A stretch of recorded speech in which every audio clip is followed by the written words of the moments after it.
আসসালামু আলাইকুম এভরিওয়ান। সুমনার নতুন একটা রান্নায় সবাইকে অনেক অনেক স্বাগতম। আজকে নিয়ে এসেছি বাটার নান। এই বাটার নানটা আমরা প্রায় কিন্তু বাইরে থেকে অনেকে কিনে খাই, কিন্তু ঘরে এত সহজে এবং অল্প সময়ের মধ্যে বাটার নান ঘরেই তৈরি করা যায় সেটা কিন্তু অনেকেই জানে না। তো যারা মনে করেন যেটা খুব ভেজাল তৈরি করা, তো তাদের জন্য আজকে আমার রেসিপি আমি সিম্পল ওয়েতে আপনাদেরকে দেখিয়ে দেবো কীভাবে নরম তুলতুলে এবং খেতে দারুণ মজার নান কীভাবে তৈরি করতে পারবেন। তো চলুন কথা না বাড়িয়ে আমি দেখিয়ে দিচ্ছি আপনারা কীভাবে এটা তৈরি করবেন। এখানে আমি 3 কাপের মতো কিন্তু ময়দা নিয়ে নিয়েছি। আর দেখুন আমি এখানে 250 ml এর যেই কাপটা আছে সেটার অনুযায়ী এখানে মেপে নিয়েছি। আর এটা অবশ্যই কিন্তু চেলে নেবেন, এতে করে খুব স্মুথ হবে ব্যাটারটা। এখানে দিয়ে দিচ্ছি 2 টেবিল চামচ চিনি, দিয়ে দিচ্ছি 1 চা চামচ লবণ, ইস্ট দিয়ে দিচ্ছি 1.5 চা চামচ, গুঁড়ো দুধ দিয়ে দিচ্ছি 2 টেবিল চামচ। আমি এখানে বাটার দিয়ে দিচ্ছি 2 টেবিল চামচ। এখন এটা ভালো মতো শুকনো হাতে এটা মেখে নিতে হবে। তো আমি এই শুকনো উপকরণগুলো কিন্তু ভালো মতো মিশিয়ে নিয়েছি। এখন আমি এর মধ্যে নিয়েছি 1 কাপ কুসুম গরম পানি। আর অবশ্যই কিন্তু পানিটা কুসুম গরম নিতে হবে, ঠান্ডা অথবা একদম গরম নেবেন না। তো এখন আমি এর মধ্যে অল্প অল্প করে পানি দিয়ে এটা ভালো মতো মিশিয়ে নিব। তো আপনাদেরও এখানে পানিটা কম বেশি লাগতে পারে। তো আমি প্রথমে দেখছি যে আমার কতটুকু পানি লাগছে, তো আমি অল্প অল্প করে দিচ্ছি আর এটা ভালো মতো মিশিয়ে নিচ্ছি।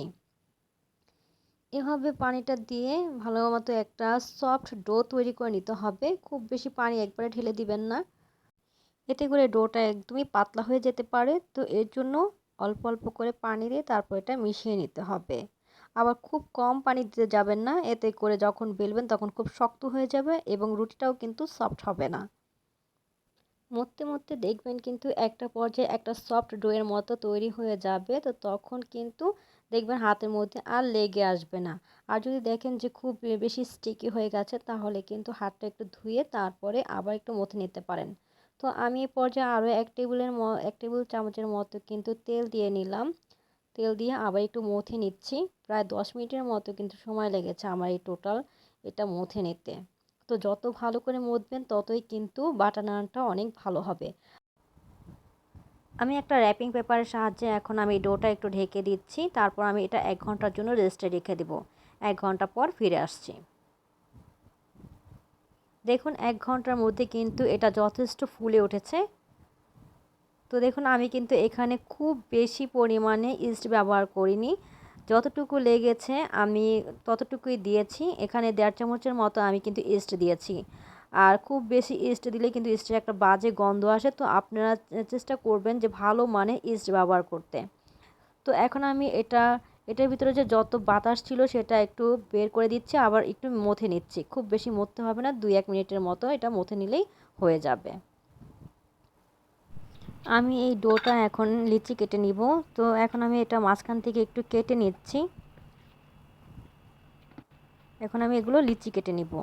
আপনারা যতটুকু বড় অথবা ছোট বানাতে চান সেই অনুযায়ী কিন্তু এটা লিচি কেটে নেবেন। তো আমি একটু ছোট ছোট করে কেটে নিচ্ছি। আর এটা কিন্তু অনেকটা ফুলে ওঠে, তো এর জন্য এই সাইজটা আমার কাছে পারফেক্ট মনে হয়েছে।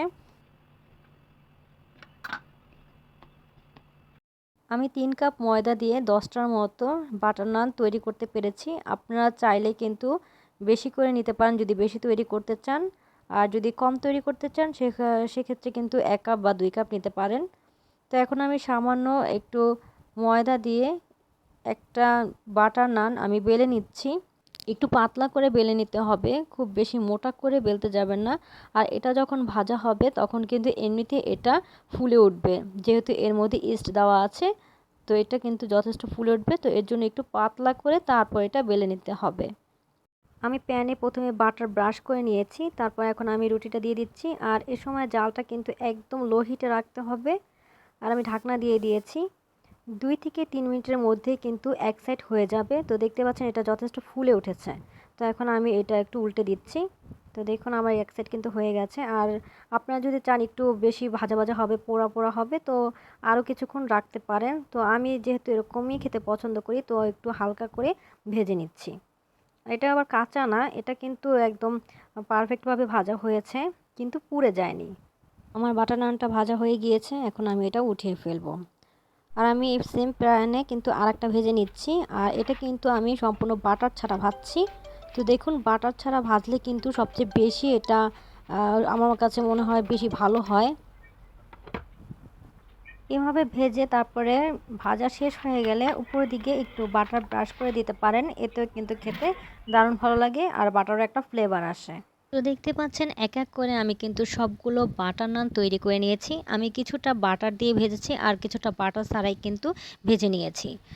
আর আমি আজকে এই বাটার নানটা বাটার চিকেন দিয়ে খাবো। তো এই বাটার চিকেনটা কিভাবে রান্না করা হয় সেটার ভিডিও কিন্তু অলরেডি আমি আমার চ্যানেলে শেয়ার করেছি। আপনারা চাইলে কিন্তু সেখান থেকে দেখে নিতে পারেন, অথবা আমি ডেসক্রিপশন বক্সে এই লিঙ্কটা দিয়ে দিব, সেখান থেকেও চাইলে দেখে নিতে পারেন। তো আজকে এই পর্যন্তই। আমার সাথে থাকার জন্য আপনাদের অনেক অনেক ধন্যবাদ। আশা করি আমাকে সবসময় সাপোর্ট দিয়ে যাবেন। আর আজকে এই পর্যন্তই। বাসায় অবশ্যই ট্রাই করবেন। ট্রাই করলে আমাকে অবশ্যই কমেন্টস করে জানাবেন কেমন হয়েছে। আজকে এ পর্যন্তই। সবাই অনেক অনেক ভালো থাকবেন। আমার জন্য দোয়া করবেন। আল্লাহ হাফেজ।